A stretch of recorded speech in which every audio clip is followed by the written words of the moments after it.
Pagi itu di Bintaro, Jakarta Selatan. Suasana rumah mewah pasangan muda, Sopian dan Mariyati, dipenuhi keceriaan.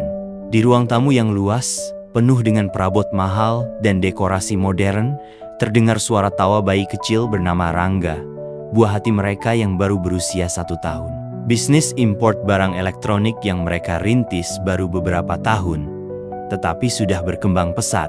Mas, lihat Rangga. Lucu sekali, dia baru saja bisa berdiri sendiri, kata Mariyati dengan penuh cinta sambil menggendong putra mereka. Sopian tersenyum lebar. Dia akan tumbuh jadi anak hebat sayang. Aku yakin dia akan mewarisi kerja keras kita. Hari itu adalah hari biasa bagi keluarga kecil ini. Sopian bersiap berangkat ke kantornya, sementara Mariyati ikut menemaninya. Mereka menitipkan Rangga pada Sari, pembantu rumah tangga yang sudah lama bekerja di rumah mereka. Bu, jangan khawatir. Rangga aman di sini. Saya akan menjaga dia baik-baik, ucap Sari sambil menggendong bayi kecil itu. Sopian dan Mariyati mengangguk sambil tersenyum. Mereka tak tahu bahwa hari itu akan menjadi hari terakhir mereka melihat putra kecil mereka. Malam itu, dalam perjalanan pulang dari kantor, sebuah tragedi besar terjadi. Mobil yang mereka kendarai melintasi perlintasan kereta api yang palangnya rusak. Tiba-tiba, sebuah kereta melaju kencang dan menghantam mobil mereka dengan keras. Ledakan dan suara rem mendadak menggema di sekitar lokasi. Berita kecelakaan tragis itu segera tersebar. Sari yang sedang menidurkan Rangga mendengar kabar duka tersebut dari seorang tetangga. Ia terguncang hebat, tak percaya bahwa majikan yang begitu baik telah tiada. Ya Allah, Bu Mariyati, Pak Sopian, lirih Sari sambil menahan air matanya. Ia segera melihat ke arah Rangga yang tengah tertidur pulas, tidak menyadari bahwa dirinya baru saja kehilangan kedua orang tua tercinta. Sejak malam itu, Rangga menjadi yatim piatu. Kabar kematian Sopian dan Mariyati segera sampai ke telinga keluarga mereka. Di antara yang datang melayat adalah Udin, kakak dari Sopian bersama istrinya, Rukini. Kasihan sekali anak ini, ucap Udin dengan wajah pura-pura prihatin sambil menggendong Rangga. Ya, kasihan, timpal Rukini dengan senyum yang tak tulus. Namun di balik tatapan lembutnya, pikirannya sibuk menghitung berapa banyak harta yang ditinggalkan oleh pasangan muda itu. Beberapa hari setelah pemakaman, Sari diberitahu bahwa Udin akan mengasuh Rangga. Awalnya, Sari merasa lega karena setidaknya keponakan Sopian akan berada di tangan keluarga dekat. Kami akan menjaga dia seperti anak kami sendiri, janji Udin kepada Sari. Namun di balik janji itu, Rukini mulai menyusun rencana liciknya. Din, kita bisa hidup kaya kalau harta warisan Sopian jadi milik kita. Anak ini penghalang, bisik Rukini penuh hasutan. Udin menatap istrinya dengan ragu. Dia keponakanku sendiri, Kin. Apa kau tega? Tega? Kalau kita ingin hidup mewah selamanya, anak itu harus pergi, jawab Rukini tegas. Udin hanya terdiam. Hatinya berperang antara rasa sayang pada keponakannya dan bujuk rayu istrinya yang mengincar kekayaan. Hari-hari berlalu, dan Rangga kecil tetap tumbuh di bawah asuhan Udin. Namun perlahan, desakan Rukini semakin kuat. Udin, kau harus mengambil keputusan. Kalau tidak, aku yang akan bertindak, ancam Rukini pada suatu malam. Akhirnya, hati Udin yang lemah mulai goyah.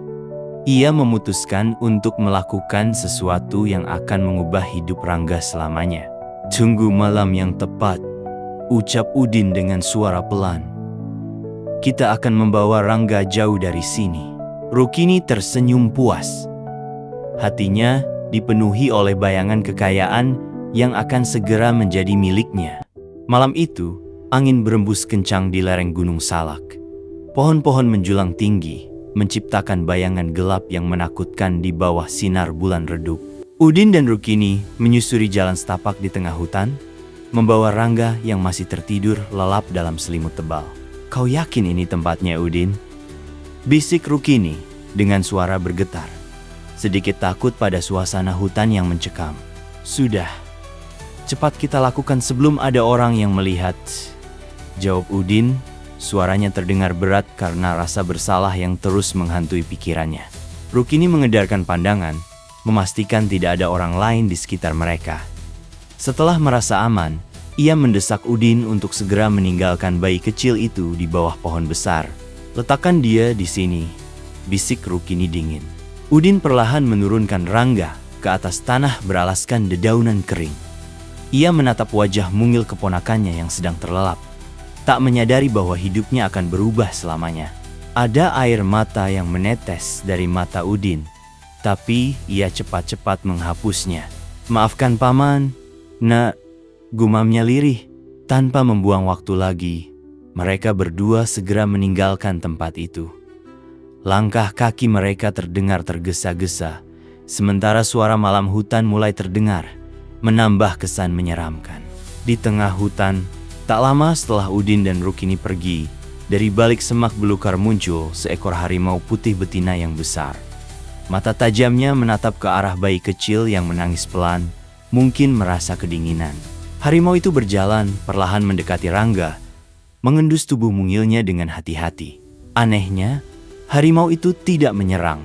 Ia justru duduk di dekat bayi itu, menjaga dan melindunginya dari hewan-hewan lain yang mungkin mendekat. Seolah mengerti bahwa bayi itu membutuhkan perlindungan, harimau putih tersebut mengangkat Rangga dengan mulutnya yang lembut dan membawanya ke sarangnya yang hangat. Di sana, Rangga mulai tumbuh di bawah asuhan sang harimau. Tahun-tahun pertama adalah masa yang penuh tantangan. Tetapi harimau putih itu seolah memiliki naluri keibuan yang kuat, merawat Rangga seolah ia adalah anaknya sendiri. Beberapa tahun kemudian, Rangga tumbuh menjadi anak yang berbeda.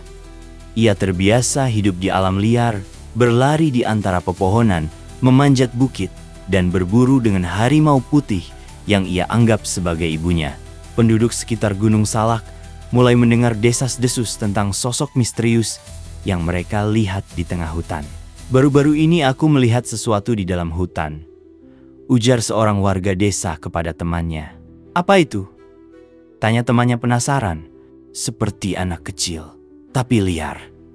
Dia lari cepat sekali dan menghilang di balik pepohonan.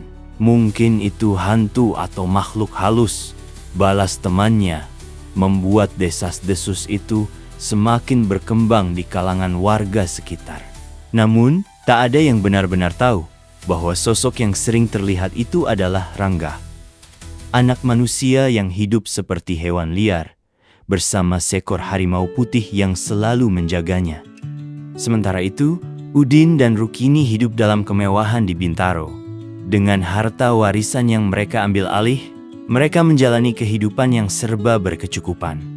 Rukini sibuk membeli perhiasan dan barang-barang mewah, sementara Udin perlahan mulai melupakan rasa bersalahnya. Udin, akhirnya hidup kita berubah total. Lihat, semua harta ini milik kita sekarang, ujar Rukini dengan senyum puas. Udin hanya mengangguk pelan. Meski ia tampak menikmati kemewahan itu, jauh di lubuk hatinya, ia merasa ada sesuatu yang hilang. Sudahlah, jangan pikirkan lagi anak itu. Mungkin dia sudah mati di hutan, ucap Rukini saat melihat suaminya termenung. Mungkin, jawab Udin. Meski bayangan wajah mungil, Rangga masih terus menghantui pikirannya. Suatu hari di hutan, pada suatu pagi yang cerah di hutan Gunung Salak, Rangga yang kini berusia sekitar 7 tahun, sedang berlari-lari di antara pepohonan, diikuti oleh harimau putih yang selalu menemaninya. Ia telah terbiasa dengan kehidupan liar, hingga tubuhnya kuat dan lincah seperti binatang hutan. Terkadang, orang-orang yang mencari rotan atau kayu di hutan melihat sekilas sosok Rangga. Namun, mereka tidak pernah bisa mendekat karena Rangga selalu menghilang dengan cepat.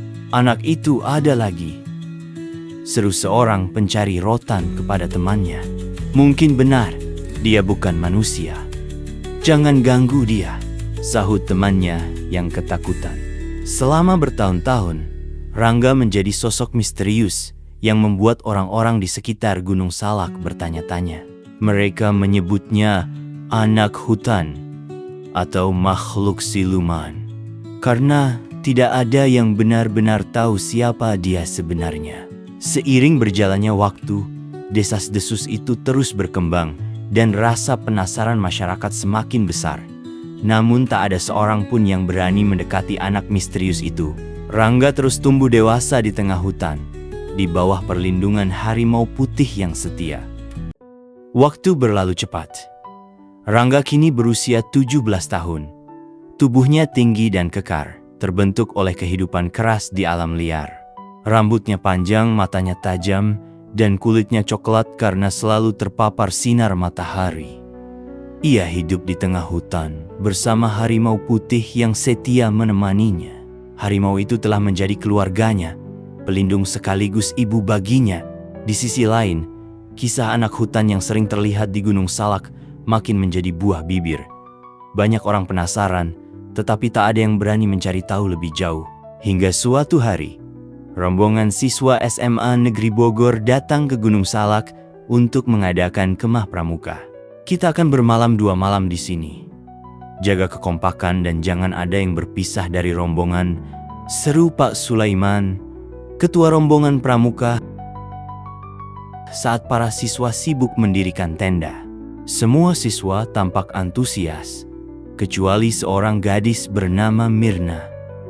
Ia terlihat murung karena merasa hutan ini menyeramkan. Mau kemah kok di tempat yang angker begini? Bisiknya pada temannya Rina. Sudahlah Mir. Seru, kok kita bisa lihat alam bebas, balas Rina dengan semangat. Malam itu, setelah semua siswa tertidur, tiba-tiba Mirna merasakan tubuhnya kaku. Matanya terpejam, tetapi pikirannya terseret ke dalam kegelapan. Ia seperti mendengar suara-suara aneh yang memanggilnya. Dengan langkah gontai, Mirna berjalan keluar dari tendanya tanpa sadar, terseret oleh kekuatan gaib yang tak ia pahami. Di tengah hutan, jauh di dalam hutan, Rangga yang sedang duduk di atas batu besar merasakan sesuatu yang aneh. Harimau putih di sampingnya berdiri tegak, mengendus udara, lalu menggeram pelan. "Ada apa, Tigor?" bisik Rangga sambil menatap harimau itu. Ia memberi nama harimau putih itu Tigor, terinspirasi dari cerita rakyat tentang harimau sakti di Gunung Salak. Tigor bergerak perlahan, menuntun Rangga menuju suatu tempat di tengah hutan yang gelap. Tak jauh dari sana, Mirna yang masih dalam kondisi kerasukan terus berjalan, tersesat semakin jauh dari perkemahan. Hingga akhirnya, ia bertemu dengan Tigor yang muncul dari balik semak belukar. Mirna tersentak. Seketika kesadarannya kembali, dan ia melihat sosok harimau putih besar berdiri di depannya. Ia membeku ketakutan. Tigor mulai mendekat, menunjukkan taringnya, siap memangsa Mirna. "Jangan!" seru Rangga sambil melompat di depan Tigor, menahan harimau itu agar tidak menyerang. Tigor berhenti dan menatap Rangga, seolah mengerti bahwa pemuda itu memintanya untuk tidak menyakiti gadis asing ini. Mirna mundur perlahan, gemetar hebat. "Siapa kamu?" Suaranya bergetar, tak percaya melihat seorang pemuda berpenampilan liar dan seekor harimau berdiri di depannya. Rangga hanya diam. Ia tidak terbiasa berbicara dengan manusia. Selama hidupnya, ia hanya berkomunikasi dengan Tigor dan alam sekitarnya. Mirna mencoba berdiri, tetapi kakinya terlalu lemas. Ia jatuh kembali ke tanah. Air mata mulai menggenang di matanya. "Jangan-jangan sakiti aku," bisiknya, berharap pemuda aneh dan harimau itu tidak berniat jahat. Melihat Mirna ketakutan, Rangga mendekat perlahan dan mengulurkan tangannya, mencoba menenangkan gadis itu. Mirna memandangnya dengan penuh tanda tanya. Ia ragu, tetapi tak punya pilihan lain. Perlahan, ia meraih tangan Rangga. Keesokan harinya, di perkemahan, suasana mulai panik. Mirna tidak ditemukan di tendanya, dan teman-temannya khawatir ia tersesat. "Pak Sulaiman, Mirna hilang," teriak salah seorang siswa. "Pak Sulaiman, segera mengerahkan semua siswa dan meminta bantuan warga desa setempat untuk mencari Mirna. Tim SAR pun dikerahkan, tetapi hingga sore hari, tidak ada tanda-tanda keberadaan gadis itu. Kalau sampai malam tidak ditemukan, kita harus lapor ke polisi, ucap Pak Sulaiman cemas. Di sisi lain, Mirna mulai terbiasa dengan kehadiran Rangga dan Tigor. Meski ia masih takut, ia merasa bahwa pemuda ini tidak berniat mencelakainya. Mereka mulai berkomunikasi menggunakan isyarat sederhana. Rangga menunjukkan buah-buahan liar yang bisa dimakan, sementara Mirna mencoba mengajaknya berbicara, meski belum ada balasan. "Kamu tinggal di sini?" tanya Mirna sambil menunjuk sekeliling hutan. Rangga hanya mengangguk. "Sendirian?" Kali ini, Rangga menggeleng, lalu menunjuk Tigor yang duduk di dekat mereka. Mirna mulai merasa kagum. Bagaimana bisa seorang pemuda hidup sendirian di hutan bersama seekor harimau? Siapa dia sebenarnya? Pikirannya dipenuhi berbagai pertanyaan, tetapi ia belum mendapatkan jawabannya. Hari demi hari berlalu, dan Mirna semakin akrab dengan Rangga. Meski sulit, ia mencoba mengajarkan pemuda itu beberapa kata sederhana. Perlahan, Rangga mulai belajar berbicara. "Nama aku Rangga," ucapnya terbata-bata pada suatu pagi, membuat Mirna terkejut sekaligus senang. "Rangga? Nama kamu Rangga?" Mirna tersenyum lebar. "Aku Mirna." Meski tinggal di tengah hutan terasa sulit, Mirna mulai merasa nyaman bersama Rangga dan Tigor. Namun di lubuk hatinya, ia tetap merindukan rumah dan keluarganya.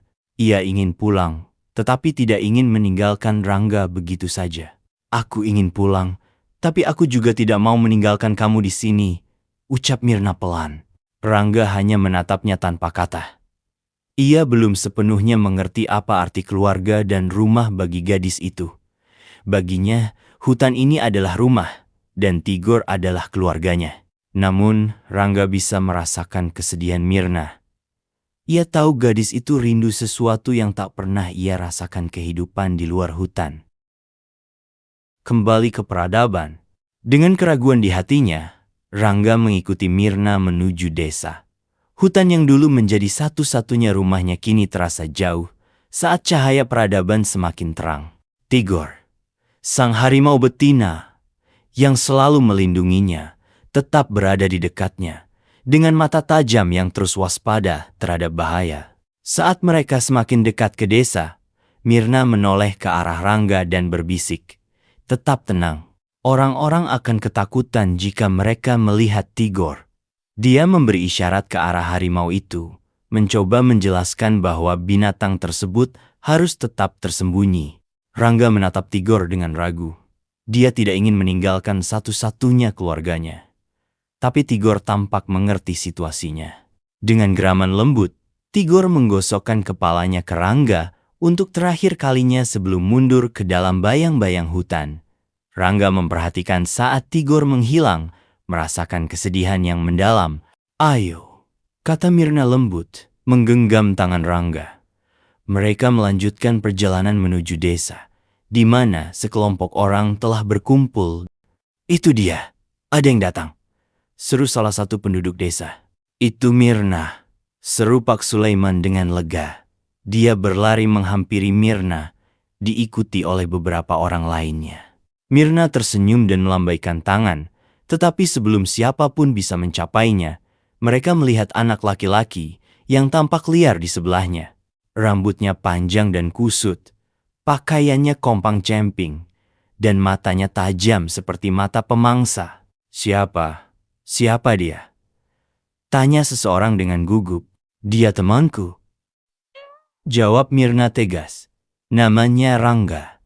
Dia menyelamatkan nyawaku." Meskipun Mirna sudah meyakinkan mereka, penduduk desa tetap menjaga jarak, waspada terhadap penampilan Rangga yang aneh. Pak Sulaiman mendekat dengan hati-hati. "Kamu baik-baik saja, Mirna.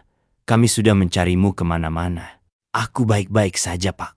Rangga merawatku," jawab Mirna. Pak Sulaiman menoleh ke arah Rangga dan memperhatikannya dengan saksama.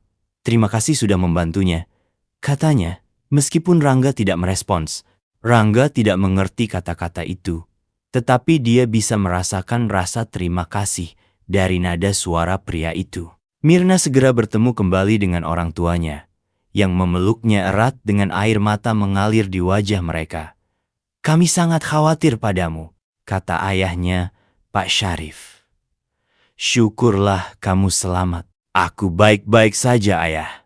Rangga menyelamatkanku," kata Mirna, sambil menoleh ke arah Rangga yang berdiri canggung di kejauhan.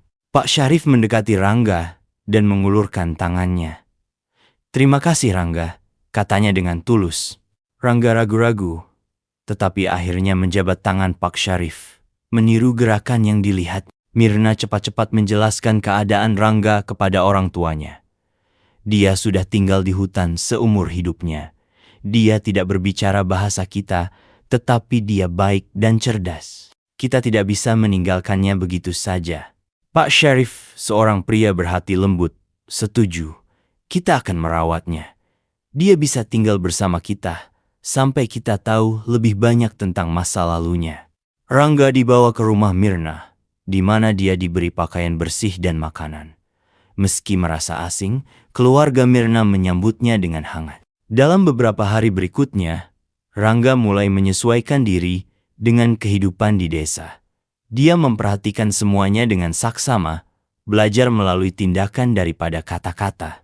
Suatu siang, saat membantu Pak Syarif di gudang, Rangga melihat sesuatu yang familiar, sebuah foto besar yang dibingkai dan digantung di dinding.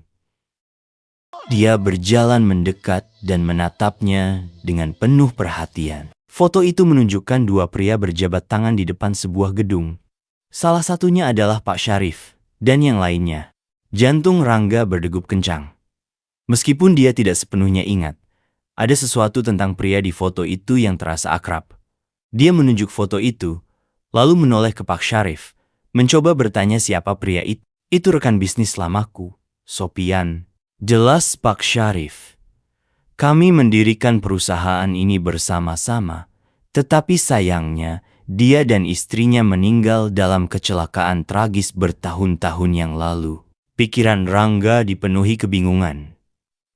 Dia tidak memahami semuanya, tetapi nama Sopian membangkitkan sesuatu yang dalam di dalam dirinya. Dia merasakan hubungan aneh dengan nama itu, seolah-olah itu adalah kunci dari masa lalunya yang terlupakan. "Kamu mengenalnya, Rangga?" tanya Mirna, menyadari ekspresi Rangga yang gelisah. Rangga tidak bisa menjawab, tetapi sorot matanya sudah cukup menjelaskan dia perlu mengetahui lebih banyak. Sementara itu, di Bintaro, Pak Udin dan istrinya, Rukini, menjalani kehidupan mewah setelah mengambil alih kekayaan Sopian. Setelah kematiannya, mereka sudah lama melupakan Rangga, mengira dia telah meninggal di hutan. Jejak masa lalu. Siang itu, matahari bersinar terik di atas langit Jakarta Selatan. Rangga melangkah mantap ke sebuah perusahaan besar yang terletak di kawasan Bintaro. Ini adalah pertama kalinya ia menerima tugas langsung dari Pak Syarif, pemilik perusahaan tempat ia bekerja. Tugasnya cukup sederhana. Mengambil sebuah barang impor penting di gudang milik Pak Udin, rekan bisnis lama Pak Syarif. Setibanya di sana, ia disambut dengan ramah oleh Pak Udin, seorang pria parubaya dengan wajah ramah dan senyuman tulus. "Selamat datang, Rangga. Saya sudah diberitahu oleh Pak Syarif. Silakan masuk." Setelah berbasa-basi sejenak, Pak Udin meminta seorang staf untuk menyiapkan barang yang dimaksud. Sementara menunggu, Pak Udin menawarkan Rangga untuk berkeliling melihat suasana perusahaan. Rangga mengangguk sopan, lalu mulai memperhatikan ruangan yang penuh dengan aktivitas pekerja, mesin-mesin modern, dan rak-rak penuh barang impor. Namun langkahnya tiba-tiba terhenti di dekat sebuah meja kerja. Matanya tertuju pada sebuah bingkai foto yang terpajang rapi di sana. Di dalamnya terdapat gambar sepasang suami istri muda dengan seorang bayi yang tampak berumur sekitar 1 tahun. Wajah mereka terlihat bahagia, tetapi entah mengapa, ada sesuatu dalam foto itu yang membuat hati Rangga bergetar. Ia merasa seperti pernah melihat wajah-wajah itu, meski tak tahu di mana dan kapan. "Pak Udin, maaf, Rangga memberanikan diri bertanya sambil menunjuk ke arah foto. Siapa mereka? Pak Udin melirik foto itu, lalu menghela napas panjang. Oh, itu adik saya, Sopian, bersama istrinya dan anak mereka. Mereka meninggal dalam kecelakaan tragis bertahun-tahun lalu. Yang lebih menyedihkan, anak mereka hilang, diculik entah kemana. Suaranya terdengar berat, seolah menahan perasaan lama yang masih menyakitkan. Rangga terdiam kaku. Kata-kata Pak Udin menghantam pikirannya seperti petir di siang bolong. Ia merasakan sesuatu yang aneh, seolah ada kekuatan tak kasat mata yang menariknya ke masa lalu. Sekilas bayangan hidupnya di hutan bersama seekor harimau putih melintas di benaknya. Apa mungkin? Pikir Rangga. Jantungnya berdegup kencang. Sesuatu dalam dirinya mengatakan bahwa foto itu punya hubungan dengan hidupnya. Namun ia tak tahu pasti. Ia hanya tahu, satu hal ini bukan kebetulan. Ada rahasia besar yang harus ia ungkap. Rangga, kamu baik-baik saja? Tanya Pak Udin, memperhatikan wajah pemuda itu yang tiba-tiba pucat. Oh, iya Pak. Maaf, saya hanya merasa sedikit lelah. Rangga berusaha tersenyum. Meski pikirannya penuh dengan tanda tanya, Pak Udin menepuk bahunya dengan ramah. Kalau begitu, setelah urusanmu selesai, istirahat saja dulu di sini. Jangan sungkan. Rangga mengangguk, tetapi pikirannya terus bergolak. Ia merasa perjalanan ke Bintaro ini akan menjadi awal dari sesuatu yang besar yang akan mengubah hidupnya selamanya. Kebenaran yang terungkap. Malam itu, Rangga duduk termenung di kamar Mirna. Pikirannya berkecamuk, mencoba mengaitkan semua kejadian yang telah ia alami. Foto yang dilihatnya di kantor Udin terus terbayang di benaknya. Ia yakin ada sesuatu yang disembunyikan oleh Udin dan istrinya. Mirna, aku harus kembali ke Gunung Salak, kata Rangga tiba-tiba. Mirna yang sedang duduk di sampingnya menatapnya dengan penuh kekhawatiran. Untuk apa? Bukankah kamu sudah kembali ke dunia luar? Ada sesuatu yang belum selesai. Aku merasa ada rahasia besar tentang hidupku yang harus kuungkap. Dan mereka, Udin dan istrinya, pasti tahu sesuatu. Setelah berpikir panjang, Mirna dan ayahnya, Pak Syarif, sepakat untuk membantu Rangga mengungkap kebenaran. Mereka merancang sebuah rencana, mengundang Udin dan istrinya, Rukini, serta beberapa mitra kerja lainnya untuk berkemah di Gunung Salak. Pak Syarif menyusun undangan itu sebagai acara liburan bisnis, agar mereka tidak menaruh curiga. Perkemahan di Gunung Salak. Beberapa hari kemudian, rombongan tiba di kaki Gunung Salak. Rukini tampak gelisah sejak awal perjalanan, sementara Udin terlihat mencoba tenang meskipun ada sedikit rasa takut di matanya. Rangga sengaja memimpin perjalanan dan membawa mereka ke sebuah tempat yang terpencil di hutan. Malam harinya, setelah suasana mulai hening, Rangga berdiri di depan rombongan. Ia menyalakan api unggun besar dan memulai pembicaraan. Aku ingin menceritakan sebuah kisah. Ucapnya dengan suara pelan namun tegas. Semua orang memperhatikannya dengan penuh perhatian. Rangga mulai menceritakan kisah seorang bayi yang dibuang di hutan oleh orang terdekatnya. Ia berbicara tentang harimau putih yang merawatnya, tentang kehidupannya yang penuh perjuangan di hutan, dan akhirnya bertemu dengan Mirna yang membawanya kembali ke dunia manusia. Udin dan Rukini mulai saling bertukar pandang dengan wajah tegang. Mereka tahu kemana arah cerita ini.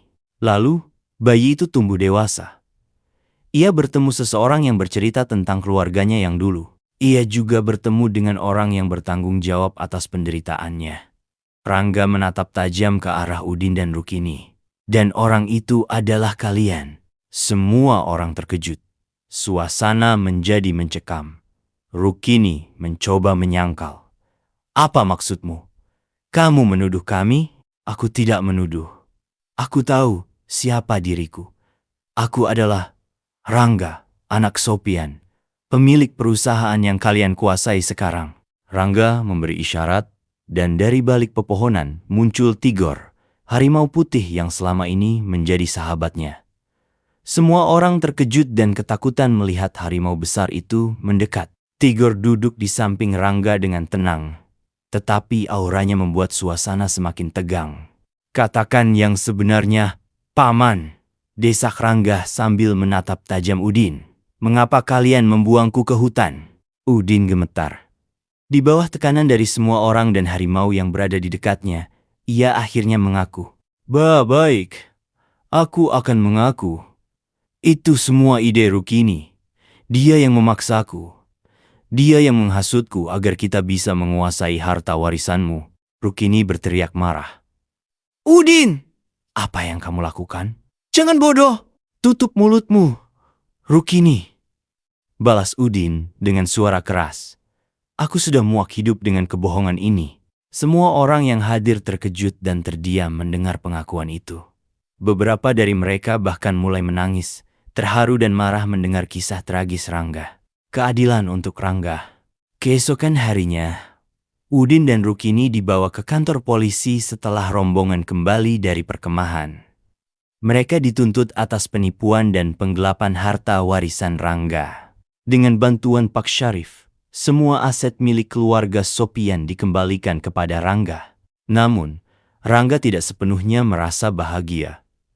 Baginya, yang terpenting adalah menemukan jati dirinya dan memulai hidup baru. "Rangga," ucap Pak Syarif suatu hari, "kamu sekarang pemilik sah perusahaan ayahmu.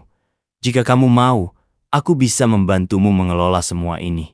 Rangga terdiam sejenak, lalu tersenyum. "Aku tidak tahu banyak tentang bisnis, tapi aku ingin belajar. Aku ingin melanjutkan apa yang ayahku mulai." Mirna yang berada di samping Rangga ikut tersenyum. Ia merasa bangga pada pemuda itu, yang meskipun hidup dalam kesulitan, mampu menghadapi semuanya dengan keberanian. Beberapa tahun kemudian, Rangga dan Mirna menikah. Mereka hidup bahagia dan mengelola perusahaan bersama.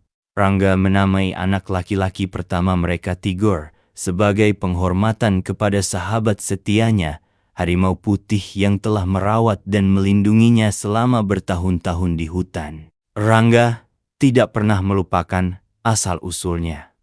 Setiap tahun, ia selalu mengunjungi Gunung Salak bersama keluarganya, mengingat masa-masa sulit yang telah ia lalui. Kini, ia hidup dengan kebahagiaan dan cinta, menjadikan masa lalunya sebagai kekuatan untuk menghadapi masa depan.